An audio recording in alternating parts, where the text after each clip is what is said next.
Bonsoir, merci d'être avec nous sur Journal de guerre. Au 354e jour de la guerre, voici ce qu'il fallait retenir à 19h.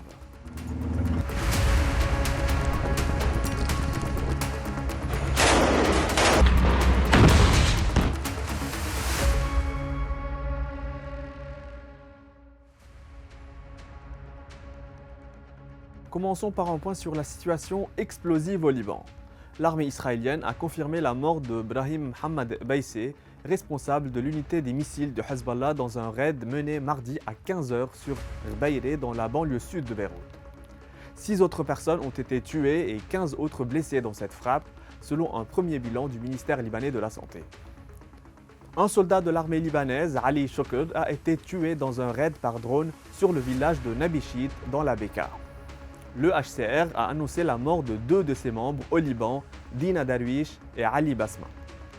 Mardi en matinée, 6 personnes ont été tuées dans un raid israélien sur le village de Aqibiyeh à Saïda et 15 autres ont été blessés. Cette frappe s'inscrit dans une nouvelle vague de raids israéliens menés mardi. Parmi les localités visées, Khiem, Bent Jbeil, Brachit, Eklim Tuffah, Kawthariyat al-Sayyid, Arab Salim, Markaba, Aït al-Shab, Ain Ana, Farmen, Taïbé et Ghaziye.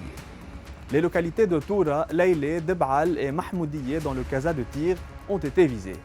En outre, des frappes israéliennes ont déclenché un incendie dans un bâtiment à Ansariyeh dans le Kaza de Saïda où un homme a été tué. Pour sa part, le Hezbollah a annoncé avoir visé une usine d'explosifs à 60 km de la frontière israélienne et des entrepôts logistiques de la 146e division de la base de Naftali. La formation pro-iranienne a aussi ciblé Kiryat Shmona, provoquant plusieurs incendies. L'armée israélienne a rapporté mardi que plus de 100 roquettes avaient été lancées par le Hezbollah sur le nord d'Israël à midi. La majorité des roquettes a été interceptée, d'autres ont endommagé des bâtiments dans la région, a déclaré l'armée israélienne dans un communiqué. En début de soirée, près de 40 roquettes ont été lancées depuis le Liban vers la ville de Safed, ravagée par des incendies. Le porte-parole arabophone de l'armée israélienne Avichai Adrai a encore une fois averti dans un message sur X, je cite, que toute personne se trouvant à proximité des membres du Hezbollah s'expose au danger.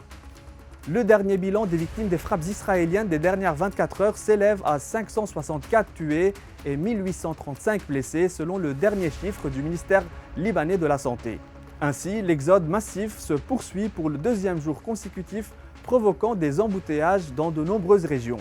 Par ailleurs, environ 5000 personnes sont arrivées en Syrie depuis le Liban, selon Al-Hada.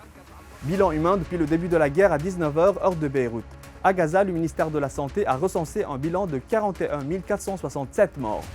Côté israélien, environ 1200 morts sont officiellement recensés par l'État hébreu depuis le début du mois de novembre 2023. Un chiffre qui reste inchangé selon les données officielles malgré des annonces régulières de soldats tués dans les combats. L'armée a toutefois annoncé qu'au moins 370 soldats israéliens ont été tués dans les combats à Gaza, en Cisjordanie et à la frontière nord avec le Liban. Passons au plan diplomatique. Le président américain Joe Biden a mis en garde mardi contre une guerre généralisée au Liban, estimant qu'il était maintenant temps de finaliser un accord de cessez-le-feu à Gaza lors de son allocution aux Nations Unies à New York.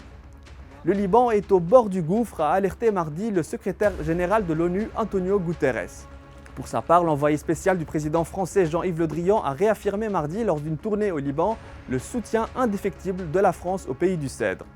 Par ailleurs, le président iranien Masoud Pezeshkian a affirmé mardi sur CNN que le Hezbollah ne pouvait pas s'opposer seul à un pays qui est défendu, soutenu et approvisionné par les pays occidentaux.